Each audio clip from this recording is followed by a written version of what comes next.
this car for almost 5,000 miles. It's me, Ryan. This is Adriana, my girlfriend. We're just going to talk about what we like about the car, what we don't like about the car, and my thoughts being my second M car, going from an M2 competition before this. Both cars were manual, which is something that was really important to me. I wanted a manual transmission car. Big reason I did make the jump was just kind of how the market was doing and this being available. And 4 doors. Yeah, 4 doors. So this car as a daily, the G80 M3, kind of blows the M2 out of the water in terms of interior comfort, ride quality, ergonomics, just with the seats, the heating, the steering wheel, the infotainment. All of it works just really, really well. The iDrive in this system, which I believe is the one right before the big iPad screen, I believe is the perfect mix between digital and analog feeling. Allows you to still have these tactile buttons for infotainment and all, but I still have the nice creature comforts of like CarPlay, a decent sized screen, and it all working together and using nicely. The M2 did feel somewhat dated with its technology. I mean, I know the car, when I had it was a 2020, which is, this is 2021, but just from that generation of F to G, there's a marginal difference in, I guess, the steps towards luxury. In regards to driving, the M2 was a lot more fun in regards to having its limits being a lot lower than this car. With, I think, big reason is just the chassis and the tires on that vehicle. The M2 had 245 front, 265 rear, and now I believe I'm pushing 275 front, 285 rear, and this comes with its own special grade Michelin tire. The M2 had the Pilot Super Sports, and those were fun, but pretty inconsistent compared to these. I've rarely had times where I felt that kind of scared in this thing. The M2 had this very twitchy moment. I mean, they had this especially to do with the wheelbase, but it definitely made you sweat when you're pushing the thing, because I don't know how it was going to react if I kept pushing, and the limits being much lower, it was much easier to, I guess, have a bad day if you're pushing that. The M3 is a lot more composed in all aspects. The car is very competent when you push it and very calm when you don't. Especially with the gearing and how the manual transmission acts. Both of them, I believe, have the same transmission, but they did find slight tuning to make the M3 slightly better. But in regards to the feel and the gearing, I think the M3 is much easier to drive. With the different drive modes that the M2 also had, but this car is just a lot more compliant. And I think that's big with the S58 engine. The S55 is, its torque comes down, I think, 1,000 RPM earlier than the S58. So this car, you kind of have to wind out a little more, and it feels a bit more rewarding when you're pushing it. Putting down power has never really been a problem. I know now it's around winter time, where, obviously I should not be driving with PS4S's in sub, 40-degree weather. But today, right now, it's 52 degrees. It's a little rainy out, but these tires have been very consistent in their grip, and also very linear when losing grip when pushing it and driving conditions. So right now I'm driving through Ringwood, Skyline Drive. It's a fun road I like to take once in a while, but it's been good. So a few things I would say that are better in this car is definitely interior noise, road noise, the practicality, of course, being a sedan versus a two-door car. The power that this car has is insane. The weight, I know people say this car is much heavier compared to the other cars, and although it is, they did an amazing job really balancing this car that it's so light and nimble on its feet. The M2 had a lot more, I want to say, steering feedback, although not as precise as this car. When you turn it in, it points and shoots. I've never had times where I kind of felt vague or ambiguous with what the car was doing. It is very responsive and reactive to inputs, which is awesome. So in some ways it gets rid of a lot of the drama and theatrics of driving the car. The M2 is a lot more exciting in that way of, it's gonna catch you out in the rear, or you're gonna understeer a bit, but Are your ears popping? yeah, we're going up mountains. Yeah, we are going up mountains.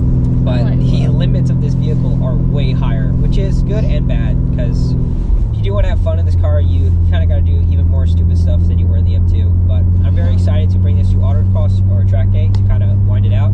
The brakes of this car are, I believe, marginally better than the M2's. That car had a lot more bite, but they would fade pretty quick, especially under heat and prolonged use.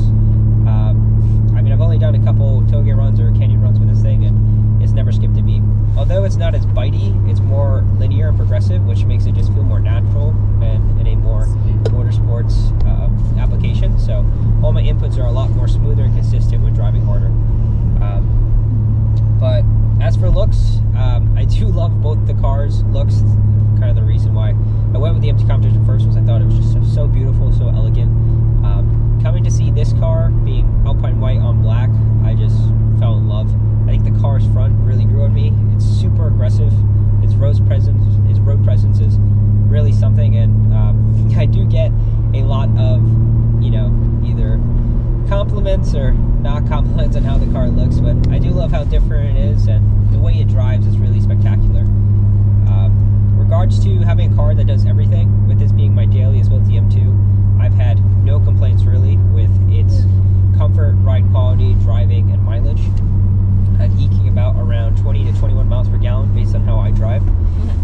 The M2, I believe, I never really tested specifically, but I feel like I was getting slightly better just due to it being lighter, and you told me this one better.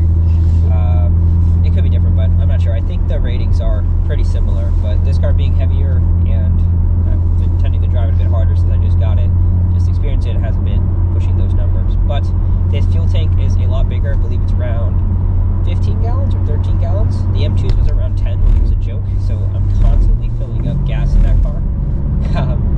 So it seemed like I was always at the pump. With this one, it's not as much as I'm at the pump based on how I drive, but if you're gonna be pushing on it, you're gonna be having to fill it up, and usually I fill up around $50 to $60 with premium. M2 was around 50 bucks for a full tank, but I never really bought it to zero, and that's how it was. Exhaust. So the M2 was a lot louder, I think just due to there being way less sound deadening and having, I believe, less restrictions on the exhaust, having this car having, I believe, 2 resonators. So it's definitely something I want to add to this car to bring out some life and noise to it. I do think the sound is a lot more deeper and more pleasant to the tone. The S55 is a bit more raspy, and as much as I miss it, I would love to have both cars, obviously, but I'm very happy with this engine. The overhead too, with reliability and pushing power, it's so much easier in this car. You can just, you know, put a tune and download literally 100, 200 horsepower with just a downpipe and stuff like that. Anything you see different from this car versus the M2 that you enjoy? The roominess in the back is nice. Your trunk, I think, is bigger. Yeah, the you trunk. have a lot more space. Yeah, it's a lot more things. usable space. What else? Smoother, less road sound, right? Yeah. Like it's like less loud and less shaky or something. Yeah, at speed, I think just having the aerodynamics and the weight with how this car is built, it's way more comfortable at speed, as well as getting up to speed. It's a lot quieter. So overall, it's just a much more refined car. More luxury. Yeah, definitely eking more on the luxury side. I know a lot of people are not into kind of how BMW went with this route, with kind of dialing everything back. But for a car that you live with every day, it really, I hear people say that Jekyll and Hyde personality, it does that very well. And it's still easy to be a complete hoonigan in this car. You just turn traction off and have a lot of fun. I do love the ability of the rev match. This is also both in the M2 and the M3, but it allows me to also keep my traction off while having rev match on. I know for track applications with the M2, I was not super confident with heel-toe rev matching, and that definitely was a bit of a concern when pushing the car, because God forbid I money shift and blow an engine or my transmission. It's just something scary, and this kind of just solves that problem, which I find is really great in those applications. So for a manual that you can drive every day, this car is perfect. I do wish we still had the manual handbrake. This one's electric. Oh yeah, that's weird.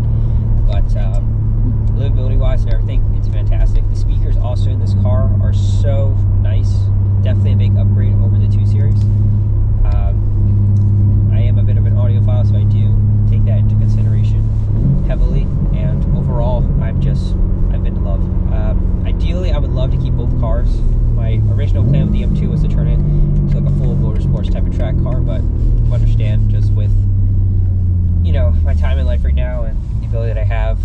getting something that's gonna I can kind of grow into more and kind of do both, the M3 is perfect for that application. I think that's why this car is so popular, because you can really do both. You go to a drive to the track, and then also go to work on Monday when you're done. So far I have not given it an oil change yet.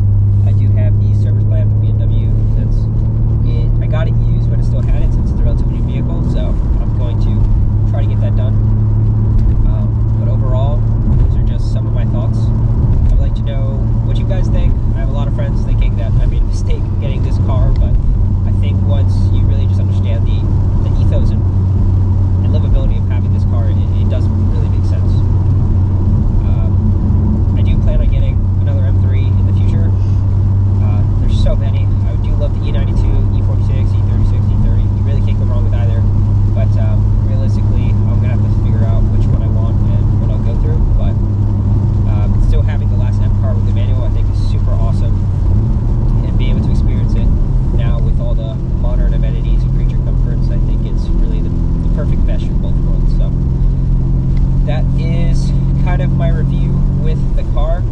I'm very happy to have driven it this much and had no problems. Been able to give a lot of friends drives, and they understand how awesome this car is. And also having launch control